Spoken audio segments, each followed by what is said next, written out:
क्या 2025 में कुछ विनाशकारी होने वाला है? क्या हिंदू धर्म में ऐसा कोई संकेत दिया गया है कि कलयुग का अंत निकट है?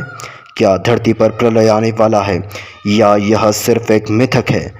अगर यह सच है तो फिर क्या होगा?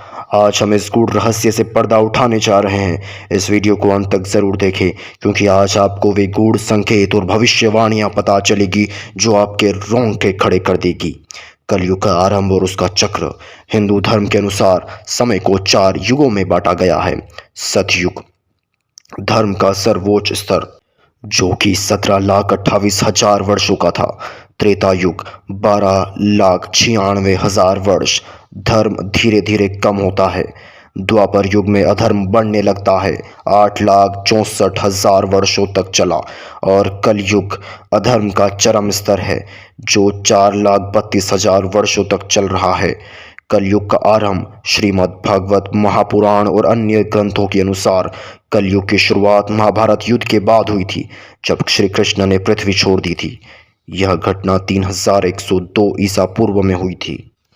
अगर गणना करें तो कलयुग को अभी मात्र 5,000 वर्ष ही हुए हैं, जबकि इसकी कुल अवधि 4,32,000 वर्ष है। तो फिर 2025 में कलयुग के अंत की भविष्यवाणी कहाँ से आई? 2025 के बारे में रहस्यमयी भविष्यवाणियाँ। पहली, कैलाश संहिता और 2025 की भविष्यवाणी। कुछ विद्वानों का दावा है कि कैलाश संहिता नामक ग्रंथ में यह लिखा गया है कि 2025 के बाद कलयुग का सबसे अंधकारमय दौर शुरू होगा। इसका अर्थ यह नहीं कि कलयुग समाप्त हो जाएगा, बल्कि यह कि मानवता पर गंभीर संकट आने वाला है।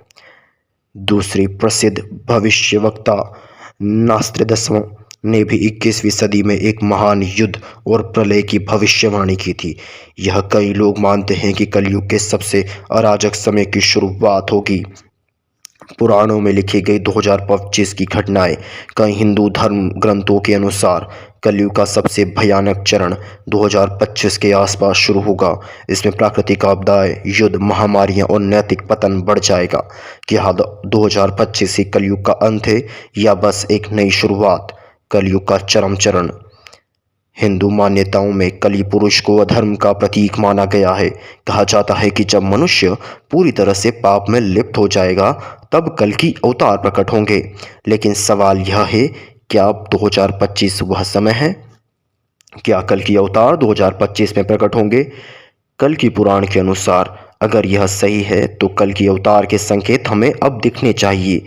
क्या हम इस दौर में पहुंच चुके हैं? कुछ विद्वानों का मानना है कि 2025 से ही कल की अवतार की चेतना जागृत होगी, लेकिन उनका वास्तविक प्रकाश्य हजारों वर्षों बाद होगा। 2025 में क्या होने वाला है? संभावित घटनाएं जो ग्रंथों में बताई गई है। अत्यधिक प्राकृतिक आपदाएं जैसे भूकंप, ज्वालामुखी विस्फोट, बाढ़। दूसरी, युद्ध और महाविनाश। तीसरा, मानवता का नैतिक पतन, यानी अधर्म और हिंसा बढ़ने वाली है। धर्म का पुनर्जागरण। क्या हमें डरने की जरूरत है? कई लोग सोच सकते हैं कि 2025 का मतलब प्रलय है, लेकिन हिंदू धर्म हमें यह भी सिखाता है कि हर अंत एक नई शुरुआत है। 2025 में सिर्फ एक परिवर्तन की शुरुआत हो सकती है। यह कलयुग के चरम दौर और एंट्री होगी, लेकिन यह कलयुग का अंत नहीं होगा। अगर हम धर्म का पालन करेंगे तो हम सुरक्षित रह सकते हैं। क्या 2025 में कलयुग का अंत अवश्य हो जाएगा? नहीं, 2025 में कलयुग समाप्त नहीं होगा, बल्कि यह अपने सबसे बुरे दौर में प्रवेश करेगा। कल की अवतार के संकेत मिलने शुरू हो सकते हैं, लेकिन उनका आगमन अभी दूर है। हमें डरने के बजाय धर्म और सच्चाई की